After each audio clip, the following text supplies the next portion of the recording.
Y continuamos en este segmento de Colme News donde tenemos invitados especiales. El día de hoy tenemos a un profesional, un filósofo PhD en Cuba, integrante de varios colectivos sociales, además de gran académico y amigo personal de la casa, Tomás Rodríguez. Bienvenido, esto es Colme News.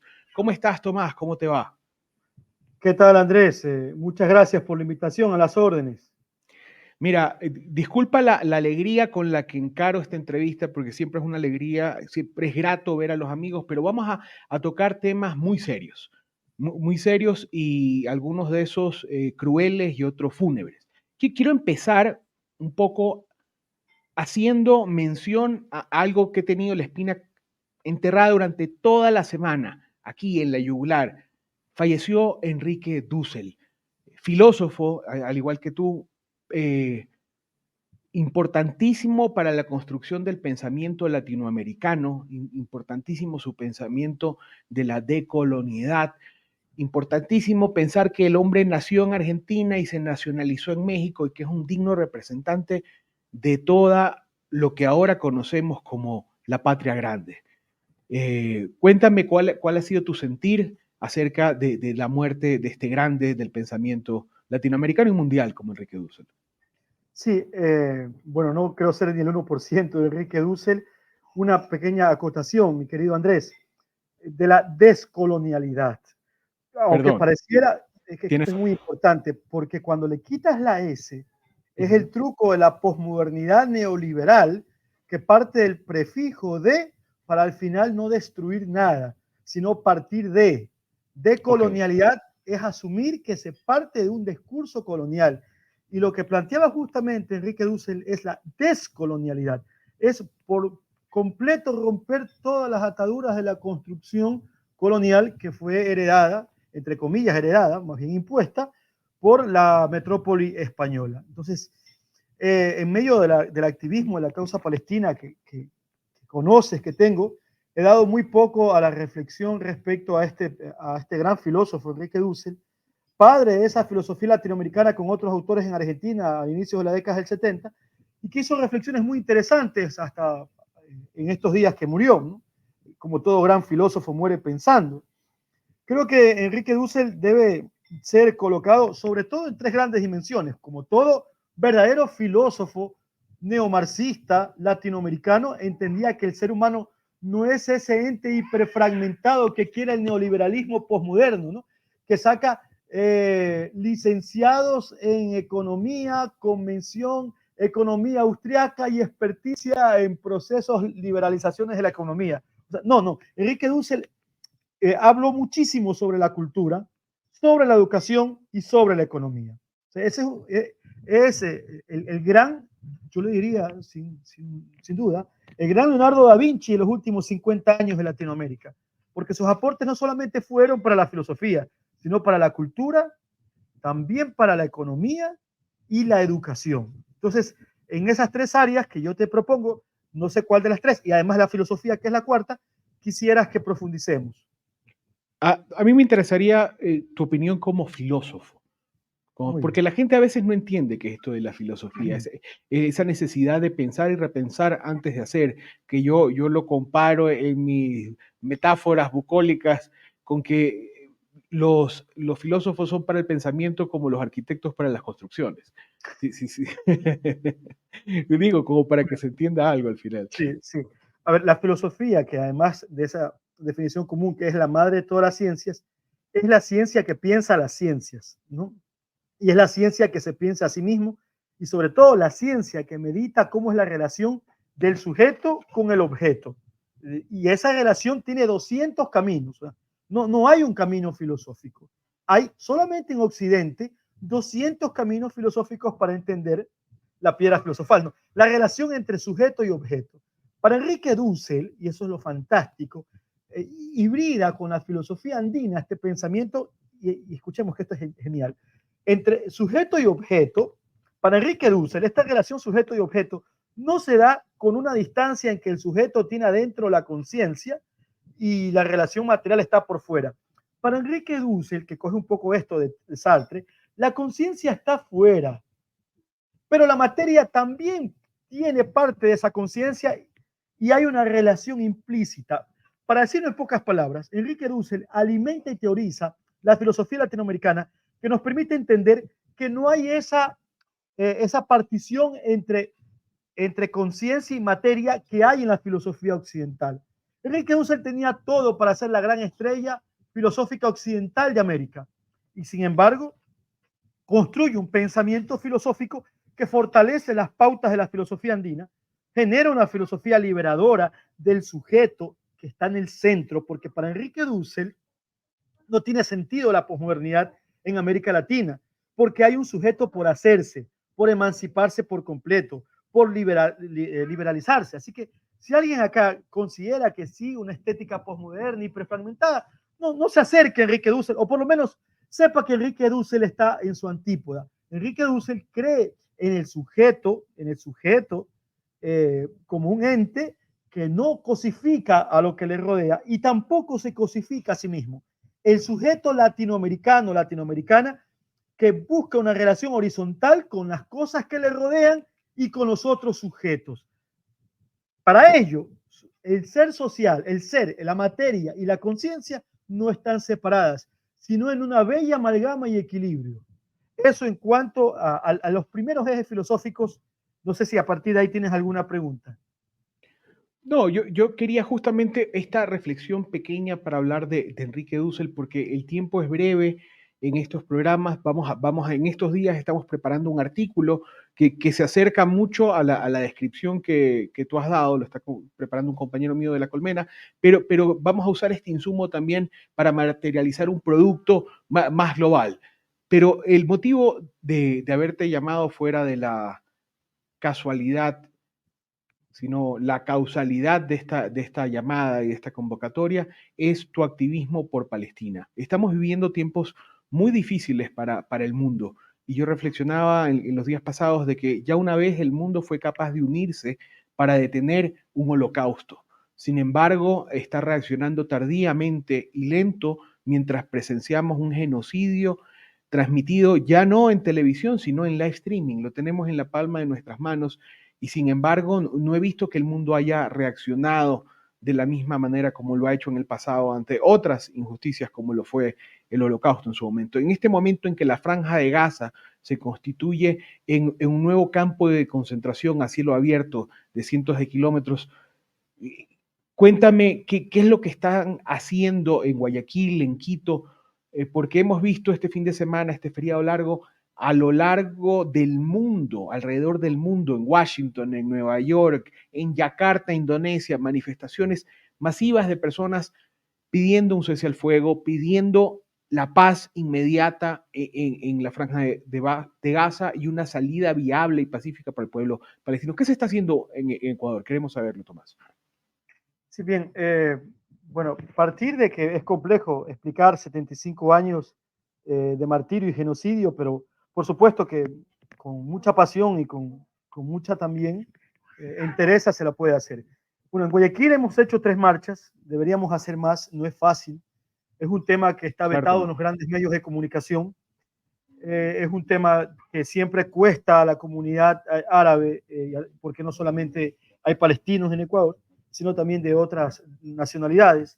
Y por supuesto hay una estructura que tramposamente habla de que son territorios que le pertenecen sagradamente al pueblo de Israel, ¿no?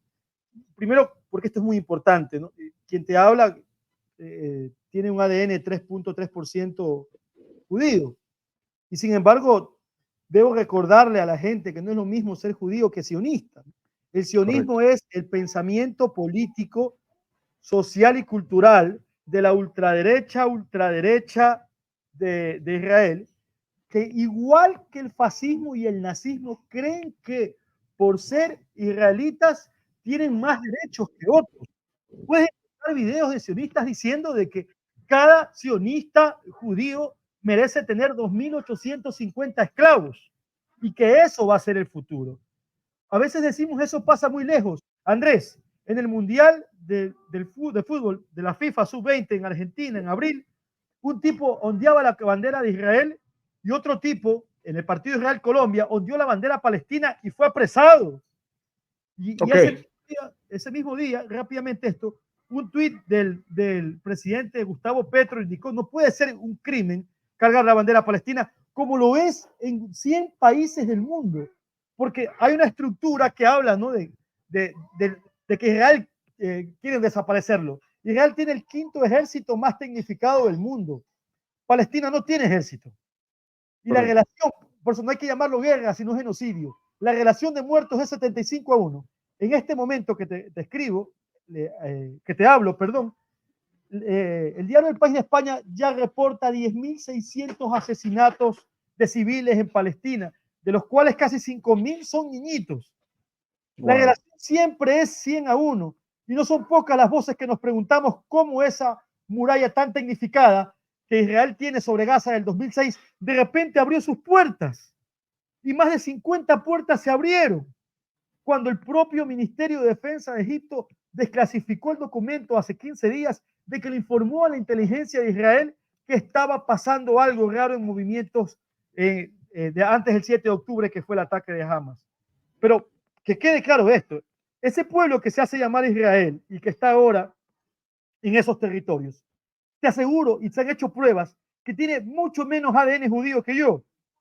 Entonces, y no sé, igual, crea una solución de los dos estados. Pero acá lo que pasa es que un estado que no ocupaba esos territorios, con población que no estaba ahí, está a punto de desaparecer a todo un pueblo que lleva 7.000 años ahí y que bíblicamente tampoco es el sostén, porque la promesa de Dios, caigamos en eso, a ver, es para Abraham, no solamente para Isaac. E Ismael, el Correcto. padre de todos los árabes, es, es hijo de Abraham y es el primer hijo de Abraham. Y para que quiera recordarlo más todavía, recuerde el castigo de Dios sobre la infidelidad de Salomón, que por ende el pueblo judío antiguo, ese que yo tengo más que el judío que está ahora, quizás se llama judío, solo estuvo 80 años en Jerusalén. Y por último, recuerden, vamos, Nuevo Testamento está escrito en griego y no en arameo. Y Jesús dijo, y Jesús, ya sé que he venido por otras tierras, mi palabra no es solamente para mi pueblo. Y cuando muere, según los textos bíblicos, se rompe el templo, el velo del templo, y baja el Pentecostés para los 12 discípulos y hablan en griego. En pocas palabras, quiero dejar en claro, Andrés, que más del 55% del pueblo de Israel, hoy que está en Israel, que no es sionista, está siendo golpeado y amenazado con que le quiten la cédula y la ciudadanía. Tú me dirás, Andrés, ¿por qué gana la ultraderecha? Por lo que pasa acá también. En Ecuador, 5.2 millones de personas ponen el presidente de 18 millones, de 13.2 millones de electores. Es la fuerza económica, mediática, política la que hace que, de igual manera en Israel, cuando el sionismo no es ni el 30%, sea el que tenga el poder político militar. Pero está sucediendo una masacre. Al que me escucha decirle, van 5.300 muertos que son niños. Desde 1948 hay más de 41.000 niños asesinados. Tú eres padre, Andrés, yo soy padre. Al que nos escucha, cuenta tú 41.000 veces a tu hijo. Ahí puedes entender y a ver si lo logras hacer, ¿no? Contar 41.000 veces a tu hijo muerto. Eso es lo que pasa en Palestina. Terrible, hemos visto que la violencia ha escalado a niveles que ya son comparables a crímenes de guerra. Hemos visto que se han bombardeado universidades, escuelas, hospitales, ambulancias. Y cuando esto está tipificado mundialmente como crímenes de guerra, las Naciones Unidas, que fueron las que les otorgaron el el uso de la tierra en los 40 tiene que ahora pronunciarse urgentemente y detener lo que está ocurriendo. No podemos seguir presenciando atónitos, mudos, siendo cómplices de esta masacre. Hemos visto que en otros países del mundo se ha organizado un boicot en contra de las marcas con capitales israelíes o israelitas o sionistas en este caso, porque hay que hacer la diferencia entre el pueblo judío y la ideología sionista, como tú muy bien lo haces. En Ecuador hay posibilidades de hacer esto. Mira Por que supuesto. te lo pregunto, Tomás, porque estamos a puertas de un cambio de gobierno y un gobernante que ha anunciado una canciller como Gabriela Sommerfeld. Y te hago la siguiente reflexión para que tú, que eres un hombre más inteligente que yo, pues me ilustres al respecto. Yo pienso que sería un error poner una canciller que tiene pues sus orígenes en uno de los pueblos en conflicto, como sería un error poner un canciller ruso o ucraniano, porque inmediatamente afectaríamos a la otra parte porque son naciones en conflicto.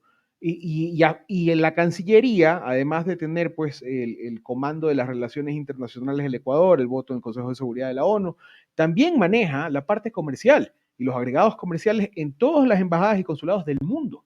Entonces, ¿cómo hacerle ese desplante a la comunidad musulmana, al pueblo palestino, cuando los musulmanes son 1.500 millones de personas en el mundo? ¿Te parece una medida inteligente? ¿Cómo la ves tú? Bueno, primero, con todo el cariño del mundo, Andrés, tratemos de nuestra narrativa no llamarle conflicto, porque te insisto, la relación de muertos es 75-1. Entonces, aunque nos cueste un poco, llamémosle genocidio, porque es el Ok, quinto ejército. de acuerdo. Lo otro que no son 1.500, son 1.900 millones de musulmanes alrededor del mundo. Y no, el problema no es que sea una judía. Bueno, Chomsky es judío y es Correcto. mucho más pro-palestino que yo. El problema es que la señora canciller, y yo sí lo digo sin ningún recelo, es hija de un sionista, de alguien que activamente se manifestó como un sionista. De nuevo, ¿qué es el sionismo? La expresión política, social, cultural de ultraderecha del Estado de Israel, que asume un ejercicio supremacista, que cree que por ser judío alguien merece esclavizar a otro pueblo, que es lo mismo que pensaban los nazis. Y preocupa muchísimo más porque Ecuador en diciembre va a presidir la Comisión de Seguridad de las Naciones Unidas. Vamos a hacer una vergüenza, no hay otra forma de decirlo. Vamos a hacer una vergüenza porque vamos a presidirlo y hemos puesto de canciller, o vamos a poner de canciller el 1 de diciembre a la hija de un sionista, porque no es a la hija de un israelita que tiene un pensamiento que cree en la solución de los dos estados, con Jerusalén compartida en tres como la ciudad universal que es sagrada para los cristianos, para los musulmanes y para los judíos. No, no, no. Es alguien que chupó desde chiquita, lo digo en el buen sentido, ¿no? El concepto filosófico del sionismo. Entonces, es una vergüenza y más temprano que tarde vamos a ser declarados un estado bastante atrasado, ¿no? Como mundialmente está siendo visto Guatemala, Paraguay, que son estados que se pliegan al Estado de Israel, que cada vez es más criticado.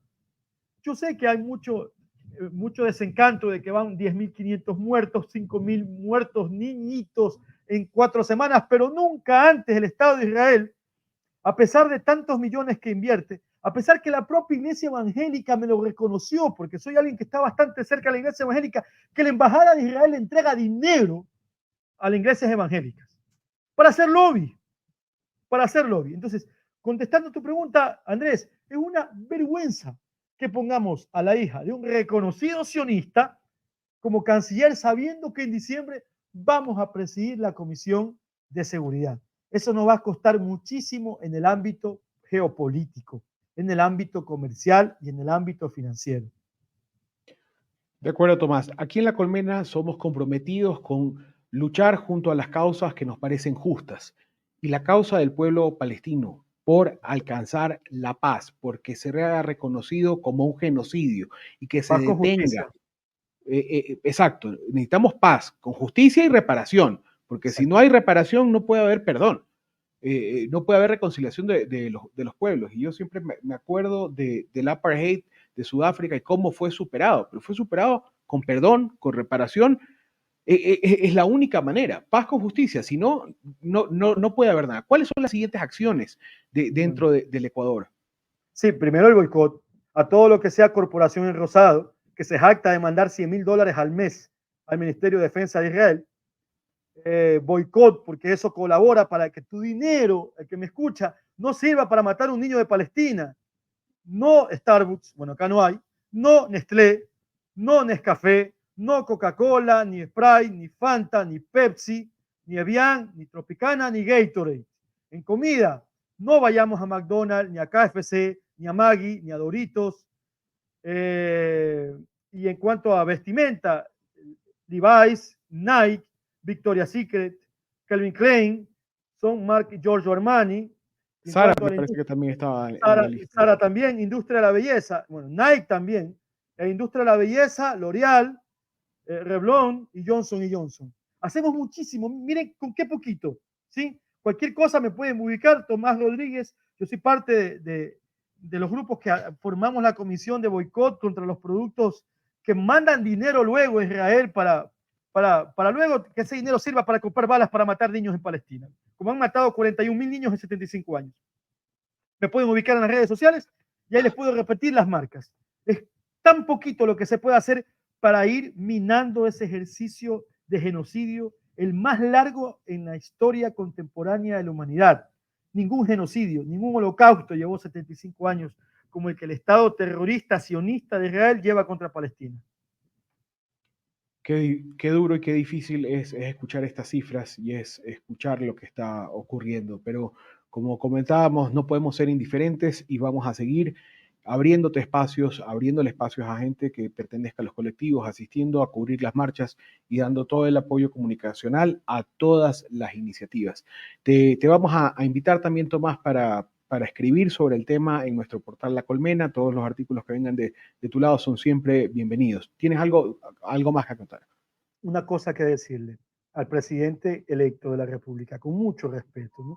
Obviamente que yo no voté por usted, señor presidente, pero recuerde que le votaron 5.2 millones de personas. 5.2 millones de personas, señor presidente electo, no representa ni siquiera el 38% del total del electorado. Y como dijo Enrique Dussel, el gran filósofo que hace poco se nos fue, la única sede del ejercicio del poder es el pueblo. Y el pueblo ecuatoriano nunca va a estar a favor de un Estado genocida y terrorista que se empeña en desaparecer a otro pueblo. Por favor, usted tiene 35 años, es más joven que mi querido Andrés y que yo. Tiene toda la oportunidad, gracias a que tiene todo el cerco y protección mediática, financiera e industrial, de hacer historia. Es tan sencillo como respetar la Declaración Universal de Derechos Humanos, la ONU, la que Israel ha violado 26 resoluciones. Ningún Estado en el mundo ha violado tantas resoluciones como Israel. Los estados, cuando han violado una sola resolución, han sido invadidos. Y se los dice alguien que tiene 3.3% de ADN judío. Paz con justicia para Palestina.